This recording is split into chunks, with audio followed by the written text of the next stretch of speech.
കാൽപന്ത് കളിയെ ഇത്ര അധികം സ്നേഹിക്കുന്ന വേറെ വല്ല നാട്ടുകാരുണ്ടോ എന്ന് ചോദിച്ചാൽ ഇല്ല എന്ന് തന്നെ നമുക്ക് പറയാം. മലപ്പുറം ജില്ലക്കാരുടെ ഫുട്ബോൾ പ്രണയത്തെക്കുറിച്ച് തന്നെയാണ് ഞാൻ പറയുന്നത്. സുഡാൻ ഫ്രോം നൈജീരിയ മലപ്പുറം ജില്ലയിലെ കാൽപന്ത് കളിയെ സ്നേഹിക്കുന്ന ആളുകളെ കുറിച്ച് തന്നെയാണ് സിനിമ ചെയ്തത് അല്ലെ. ഇപ്പോൾ വലിയ രീതിയിൽ ചർച്ചയാവുന്നത് ഒരു നൈജീരിയൻ ഫുട്ബോൾ കളിക്കാരൻ നമ്മുടെ നാട്ടിൽ സെവൻസ് ഫുട്ബോൾ ടൂർണമെന്റിന് വരികയും ഇവിടെ നിന്നുണ്ടായ ഒരു ദുരനുഭവം നാട്ടുകാർ ചേർന്ന് കാണികളെല്ലാം ചേർന്നുകൊണ്ട് മർദ്ദിക്കുന്ന തരമായിട്ടുള്ള ഒരു വീഡിയോ നിങ്ങൾ സൈഡിൽ കാണുന്നുണ്ട്. ആ ഒരു വീഡിയോ പ്രചരിച്ചുകൊണ്ടിരിക്കുകയാണ്. അതായത് മറ്റുള്ള രാജ്യത്ത് നിന്നും, പട്ടിണി രാജ്യത്ത് നിന്നാണ് അദ്ദേഹം ഇവിടെ വന്നിട്ടുള്ളത്. ആഫ്രിക്കൻ രാജ്യങ്ങളിൽ നിന്ന് ഇവിടേക്ക് കളിക്കാൻ വരുന്ന സുഡാനികൾ എന്ന് നമ്മൾ വിളിക്കുന്ന ആ പാവപ്പെട്ട മനുഷ്യന്മാരെ എന്തിനാണ് ഇത്രയും ആളുകൾ ചേർന്ന് കൂട്ടമായി മർദ്ദിച്ചത് എന്നാണ് ഇപ്പോൾ ആളുകൾ കൂടുതൽ അന്വേഷിച്ചുകൊണ്ടിരിക്കുന്നത്. അതിന് വ്യക്തമായിട്ടുള്ള ഒരു കാര്യം അറിയില്ലായിരുന്നു. എന്തിനാണ് ഈ സുഡാനിയെ എല്ലാവരും ചേർന്ന് അടിച്ചത്, മർദ്ദിച്ചത് എന്ന് ആർക്കും അറിയില്ല. ശരിക്കും ഈ സുഡാൻ എന്നൊരു നാടുണ്ട്. ആ നാട്ടിലുള്ള ആളുകളെ സുഡാനികൾ എന്ന് നമ്മൾ പറയും. പൊതുവെ ഇപ്പോൾ കറുത്ത വർഗ്ഗക്കാരെ മുഴുവൻ നമ്മൾ സുഡാനി എന്നൊക്കെ പറഞ്ഞിട്ടാണ് നമ്മൾ വിശേഷിപ്പിക്കുന്നത്.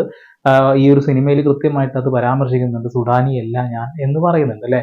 ഓക്കെ, അപ്പോൾ പറഞ്ഞു വരുന്നത് വെച്ചിട്ടുണ്ടെങ്കിൽ മലപ്പുറം ജില്ലയിൽ ഫുട്ബോൾ കളിയെ ആരാധിക്കുന്ന, ഇഷ്ടപ്പെടുന്ന ആളുകളുണ്ട്. അതിൻ്റെയൊക്കെ ഭാഗമായിട്ട് തന്നെ എല്ലാ സ്കൂൾ പൂട്ടുന്ന സമയത്ത്, വേനൽ അവധിക്കാലത്ത് എല്ലാ വയൽ ശേഖരങ്ങളിലും ഇതേപോലെ പോസ്റ്റൊക്കെ കെട്ടിവെച്ച് നല്ല ഫുട്ബോൾ കളികളൊക്കെ കാണാൻ കഴിയും.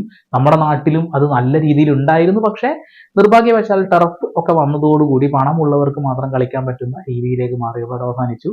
ഓക്കെ, അപ്പൊ ഈ ഒരു സുഡാനിയെ എന്തിനാണ് മർദ്ദിച്ചത് എന്നതിന്റെ ഒരു ശബ്ദ സന്ദേശം കിട്ടിയിട്ടുണ്ട്. അതായത് ഈ പറയുന്ന ആള് എന്തെങ്കിലും ഒന്നും ചെയ്യാതെ ഇയാളെ ഇങ്ങനെ തല്ലില്ലല്ലോ. ഈ ഒരു ക്ലിപ്പ് കേൾക്കാം. ഇത് ആ വിദേശ കളിക്കാരൻ ചോദിച്ചു വാങ്ങിയാണ്. ഗ്രൗണ്ടിൽ കളി നടക്കുമ്പം കളിക്കാർ തമ്മിൽ പലതും ഉണ്ടാവും. പിന്നെ കാണികൾ, അതുപോലെ തന്നെ പുറത്തുള്ള കാണികൾ പലതും വിളിച്ചറിയും. അതിന് പ്രതികരിക്കാൻ നിന്നാൽ അടി കിട്ടും. ഓൻ പരിക്ക് പറ്റിയ മാതിരി കടന്നു. അപ്പോൾ പുറത്തുനിന്ന് ഒരു കളിക്കാരൻ പറഞ്ഞു, എൻ്റെ മുന്നിൽ നിന്നാണത്. ഒരു കാണി പറഞ്ഞു, എണീറ്റ് പോടാമെന്ന് പറഞ്ഞു. അതിലിപ്പോൾ നേരെ ചെന്നാണ്ട് പുറത്ത്, അതായത് വെള്ളേരിൻ്റെ കാണികളാണ്. വെള്ളേരിയും പിന്നെ പൂക്കളത്തൂരിനോട് ഫൈനൽ. ഈ വെള്ളേരിൻ്റെ അവൻ്റെ ധൈര്യം നോക്കണം. അത്രത്തോളം നൂറുകണക്കിന് വെള്ളേരിൻ്റെ കാണികളെ അടിക്കുമ്പോൾ പാഞ്ഞാൻ ചെന്നാണ്ട് വിദേശ കളിക്കാൻ ചെന്നാണ്ട് എണീറ്റ് പോടാമെന്ന് പറഞ്ഞതിന് ഒറ്റ ചവിട്ടാണ് കാണികളെ. അതിൽ കാണികൾ നല്ലോണം പെരുമാറി. അതോളം നിറച്ച വാങ്ങിയാണ്. അപ്പം ചോദിച്ചു വാങ്ങിയാണ്. അപ്പോൾ അവിടെ ഈ ഒരു കളി കണ്ടു നിന്നിരുന്ന ഒരാളുടെ ശബ്ദ സന്ദേശമാണ് ഈ കേൾക്കുന്നത്. അതായത് കളിയുടെ ഇടയിൽ ഫൗള് വെക്കപ്പെടുകയും ഈ സുഡാൻ നിലത്ത് വീഴുകയും ചെയ്തു. പക്ഷെ അത് അവിടെ നിന്ന് എണീക്കാതെ സമയം കളയുന്ന രീതിയിൽ ചില സമയങ്ങൾ നമ്മൾ കാണാറുണ്ട്. ഫുട്ബോൾ കളിയിലെ അതൊക്കെ ഒരു ഭാഗമായിട്ടുള്ളതാണ്. സ്പോർട്സ്മാൻ സ്പിരിറ്റ് എടുക്കുക. പക്ഷെ ആ ഒരു സമയത്ത് ഇയാളുടെ എതിർ ടീമിന്റെ ആരാധകര് അവിടെ നിന്നും സുഡാനിയോട് പറയുന്നത് എണീറ്റ് പോടാ എന്ന് ഇംഗ്ലീഷിലാണ് ഇയാളോട് പറഞ്ഞെന്ന് പറഞ്ഞു. അത് കേട്ട് ഇഷ്ടപ്പെടാത്ത ആള് നിലത്ത് കിടന്ന് അവിടെ ആക്ട് ചെയ്തുകൊണ്ടിരിക്കുകയായിരുന്നു എന്ന് പറയുന്നത്. അങ്ങനെ അയാൾ എണീറ്റ് വന്ന് ആ ഒരു സംസാരം സംസാരിച്ച ആളെ ചവിട്ടി, അതും ബൂട്ടിട്ട കാലുകൊണ്ട് ചവിട്ടി. ഇത് കണ്ടു നിന്ന ആളുകൾ, അതായത് അയാളുടെ എതിർ ടീമിന്റെ ആരാധകർ മുഴുവൻ സുഡാനിയെ അങ്ങ് ചവിട്ടിക്കൂട്ടി എന്നുള്ളതാണ് ഒരാൾ പറയുന്നത്. പക്ഷെ ഈ ഒരു വീഡിയോന്റെ അടിയിൽ ഒരാൾ കമന്റ് ഇട്ടത് സുഡാനിയെ കല്ലെടുത്ത് എറിഞ്ഞതിന്റെ ഭാഗമായിട്ടാണ് ഇയാള് പോയി ചവിട്ടിയത് എന്നാണ് പറയുന്നത്. അപ്പോൾ പ്രകോപനമില്ലാതെ ഒരാൾ ഒന്നും ചെയ്യില്ല. സുഡാനി എന്നൊക്കെ പറയുമ്പോൾ മറ്റുള്ള രാജ്യത്ത് നിന്നും ഇന്ത്യയിലോട്ട് വരുന്നത് ഇവിടെ ഈ ഒരു ഫുട്ബോൾ ഈ ഒരു സീസണിൽ മാത്രമായിട്ട് വന്നുകൂടുന്നവരാ. അപ്പൊ ഇവിടെ നിന്ന് കിട്ടുന്ന തുച്ഛമായ വരുമാനം കൊണ്ട് ആ പട്ടിണി രാജ്യത്തേക്ക് എത്തി അവരുടെ കുടുംബം എല്ലാം വളരെ സന്തോഷത്തോടു കൂടി ജീവിക്കണമെങ്കിൽ ഇവിടെ കളിച്ച് കിട്ടുന്ന പണം വേണം. അപ്പോ ഒരാള് ഇറങ്ങിപ്പോടാ എന്ന് അല്ലെങ്കിൽ എണീറ്റ് പോടാ എന്ന് പറയുമ്പോൾ ചവിട്ടാനും മാത്രമുള്ള ആ ഒരു വകതിരിവില്ലാത്തൊരു മനുഷ്യനൊന്നും ആവില്ല ഈ പറയുന്ന സുഡാനിയൊന്നും.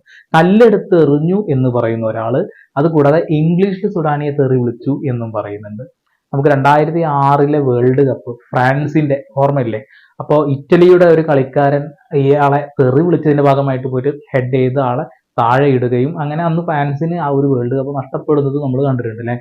അതുപോലെ തന്നെ എന്തെങ്കിലും വൃത്തികേടുകൾ ഈ പറയുന്ന ആളെ വിളിച്ചിട്ടുണ്ടാകാം, അല്ലെങ്കിൽ കല്ലെടുത്ത് എറിഞ്ഞിട്ടുണ്ടാകാം. അല്ലാത്ത പക്ഷം ഒരു മനുഷ്യൻ വേറൊരു രാജ്യത്ത് നിന്നും വേറൊരു രാജ്യത്തേക്ക് പോകുന്നു, അങ്ങനെ അവിടെ നിന്നും കളിച്ച് കിട്ടുന്ന പണം കൊണ്ട് ജീവിക്കുന്ന ഒരു മനുഷ്യൻ ഇത് ചെയ്യുമെന്ന് എനിക്കറിയില്ല. എന്തായാലും ആൾക്കൂട്ടം ഒന്നടങ്കം ഇയാളെ ആക്രമിച്ചിട്ടുണ്ട്. അത് ശരിക്കും മോശമായിട്ടുള്ള കാര്യമാണ്. മറ്റുള്ള രാജ്യത്ത് നിന്ന് വന്ന, ഞാൻ ഇടത്തെടുത്ത് പറയുന്ന ഒരു പട്ടിണി രാജ്യത്ത് നിന്ന് വന്നൊരു മനുഷ്യനെയാണ് നിങ്ങൾ എല്ലാവരും കൂടെ തല്ലാൻ ശ്രമിച്ചത്. അതിനിടയിൽ ഇയാളെ രക്ഷിക്കുകയാണ് എന്ന മട്ടില് ഒരു വെള്ള വസ്ത്രമിട്ട ഒരു മനുഷ്യൻ ഇദ്ദേഹത്തിന് 2-3 തവണ ഇടിക്കുന്നുണ്ട്. നിങ്ങളത് കണ്ടിട്ടുണ്ടാവും അല്ലെ. അപ്പോ ഇതാണ് ആളുകൾക്ക് ഈ ഒരു കറുപ്പിനോട് വലിയ രീതിയിലുള്ള വിദ്വേഷം ഉണ്ട് എന്നുള്ളതാണ്. മലപ്പുറം ജില്ലയിലാണ് ഇങ്ങനെ ഒരു സംഭവം നടന്നത് എന്ന് കേൾക്കുമ്പോൾ സത്യം പറഞ്ഞിട്ടുണ്ടെങ്കിൽ സങ്കടം തോന്നി എന്നുള്ളതാണ്. ഫുട്ബോൾ കളിയെ എത്ര അധികം സ്നേഹിക്കുന്ന മനുഷ്യന്മാരാണ് അല്ലെ. അപ്പൊ ആ ഫുട്ബോൾ കളിയിൽ ഉണ്ടാവുന്ന ചെറിയ മിസ്റ്റേക്കുകളും കാര്യങ്ങളും ഒക്കെ അതൊക്കെ പറഞ്ഞു തീർക്കേണ്ട ഒരു മനുഷ്യന്മാര് ഒരു പാവപ്പെട്ട മനുഷ്യനെ അങ്ങോട്ട് ചവിട്ടിക്കൂട്ടി അങ്ങോട്ട് ഇല്ലാണ്ടാക്കാൻ ശ്രമിച്ചു എന്നുള്ളതാണ്. നമ്മുടെ നാട്ടില് ഇപ്പൊ ഒരുപാട് കണ്ടുവരുന്ന ഒരു പ്രവണതയാണ് ഈ ആൾക്കൂട്ട മർദ്ദനം. ഒരാളെ എല്ലാവരും ചേർന്ന് അടിച്ചു കൊന്ന എല്ലാവർക്കും അറിയാം മധു അല്ലെ. ആ ഒരു കാര്യം ഓർമ്മ വെച്ചുകൊണ്ട് വേണം ഇത്തരം കാര്യങ്ങളിൽ ഇടപെടാന്. അപ്പൊ വേറൊരു രാജ്യത്ത് നിന്ന് വന്നൊരു മനുഷ്യനെ ഈ ഒരു രീതിയിൽ കൈകാര്യം ചെയ്തതിന് എന്തായാലും നിയമപരമായിട്ട് നിങ്ങൾ എന്തായാലും ഇതിൽ കുടുങ്ങാനുള്ള ഒരു സാധ്യത ഉണ്ട് താനും. കാരണം എന്ന് വെച്ചിട്ടുണ്ടെങ്കിൽ കൃത്യമായി എല്ലാവരുടെ മുഖവും അദ്ദേഹത്തിനെ മർദ്ദിച്ച ആളുകളുടെ മുഖം എല്ലാം വീഡിയോയിൽ പതിഞ്ഞിട്ടുണ്ട്. അപ്പൊ ഒരു വിദേശത്ത് നിന്ന് വന്ന ഒരു മനുഷ്യനെ ഇങ്ങനെ അക്രമം ചെയ്തതിന്റെ ഭാഗമായിട്ട് പണി കിട്ടാൻ സാധ്യതയുണ്ട്. അതുകൂടാതെ ഈ പറയുന്ന കളിക്കാരനെ ഇവിടെ സ്പോൺസർ ചെയ്ത ആൾക്കെതിരെയും ഒരു പ്രശ്നം ഉണ്ടാവാനുള്ള ഒരു സാധ്യതയുണ്ട്. കാരണം അയാൾക്കാണ് ഈ പറയുന്ന മനുഷ്യനെ മാനേജ് ചെയ്യാനും അല്ലെങ്കിൽ അദ്ദേഹത്തിന്റെ കാര്യങ്ങളൊക്കെ നോക്കി നടത്തേണ്ടതുമായിട്ടുള്ള ചുമതല ഉണ്ടാവുക. അപ്പോൾ ആ ഒരു കാര്യത്തിനും ലൈസൻസും കാര്യങ്ങളൊക്കെ വേണമെന്ന് സുഡാനി ഫ്രം നൈജീരിയ എന്ന സിനിമയിൽ ചെറിയ രീതിയിൽ നമുക്ക് കാണിച്ചു പഠിപ്പിച്ചു തന്നിട്ടുണ്ട് അല്ലെ. അപ്പൊ പുറത്തു നിന്നും ഇവിടെ എന്തിന്റെ അടിസ്ഥാനത്തിലാണ് ഈ കളിക്കാരൻ വന്നത് എന്ന് നോക്കണം. കാരണം ഇന്ത്യയിൽ നിൽക്കണമെങ്കിൽ വേറൊരു രാജ്യത്ത് നിന്ന് വരുന്ന ആൾക്ക് വിസ വേണം എന്നുള്ളതാണ്. ഇവിടെ പൂർണ്ണമായിട്ടും സ്റ്റുഡന്റ് വിസയിലൊക്കെ വന്നിട്ടാണ് ഈ കളിക്കുന്നത്, അല്ലാതെ കളിക്കാനായിട്ട് വരുന്നുണ്ടോ, ഇനി ടൂറിസ്റ്റ് വിസയ്ക്ക് വന്നിട്ട് കളിക്കാൻ പറ്റുമോ എന്നും നമ്മൾ പരിശോധിക്കേണ്ടതായിട്ടുണ്ട്. അല്ലെങ്കിൽ എന്തെങ്കിലും കരാർ അടിസ്ഥാനത്തിൽ കരാർ എഴുതി ഉണ്ടാക്കിയാണോ വന്നതും എന്ന് നോക്കേണ്ടി വരും. അപ്പോൾ ഇതൊക്കെ കർശനമായ പരിശോധനകൾക്ക് വിധേയമാവും. അത് വിധേയമാക്കുക തന്നെ വേണമല്ലേ. ഇങ്ങനെയുള്ള മനുഷ്യന്മാരെ ഇങ്ങനെ ആൾക്കൂട്ടം മർദ്ദിക്കുമ്പോൾ അങ്ങനെ എന്തെങ്കിലും ഒരു ചെറിയ ഇൻസിഡന്റ് ഒക്കെ ഉണ്ടായിട്ടുണ്ടെന്നുണ്ടെങ്കിൽ അത് അവിടെ നിന്നും വളരെ സൗമ്യമായ രീതിയിൽ ആ ഒരു ഫുട്ബോൾ കളിയുടെ സംഘാടകർക്ക് എല്ലാവർക്കും ചേർന്ന് നിന്നുകൊണ്ട് വേണമെങ്കിൽ പരിഹരിക്കാമായിരുന്നു. പക്ഷെ അത് ജനങ്ങൾക്ക് വിട്ടുകൊടുക്കുന്ന ഒരവസ്ഥ വരുമ്പോൾ ശരിക്കും പറയുകയാണെന്നുണ്ടെങ്കിൽ അപകടം തന്നെയാണ്. എന്തായാലും അദ്ദേഹത്തിനെ മർദ്ദിച്ച ആളുകൾ മാപ്പ് പറഞ്ഞേ ഒക്കുള്ളൂ.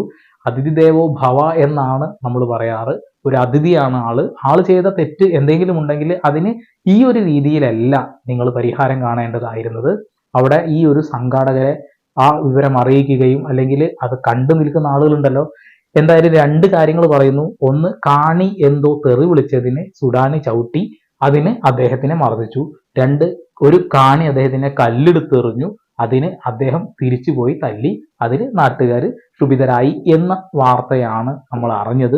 ഒരു ശബ്ദ സന്ദേശത്തിന്റെ മാത്രം അടിസ്ഥാനത്തിൽ നമുക്കിതിനെ വിലയിരുത്താനും കഴിയില്ല. എന്തായാലും വരും ദിവസങ്ങളിൽ ഇതിന്റെ സത്യമായ വിവരങ്ങൾ പുറത്തു വരിക തന്നെ വേണം. കാരണം അദ്ദേഹം ഇന്ത്യയിൽ നിന്നുള്ള ഒരു മനുഷ്യനല്ല, വിദേശത്ത് നിന്നും ജീവിക്കാൻ വകുപ്പുണ്ടാക്കാൻ വേണ്ടി വന്ന മനുഷ്യനാണ്. എന്തായാലും ഇതിന്റെ വാർത്തകൾ നിങ്ങൾ കൂടുതൽ അന്വേഷിച്ച് കണ്ടെത്തിയിട്ട് നമ്മൾ എന്തായാലും അടുത്ത വീഡിയോ വരും. അതുവരേക്കും this is Sandeep Edappal signing off.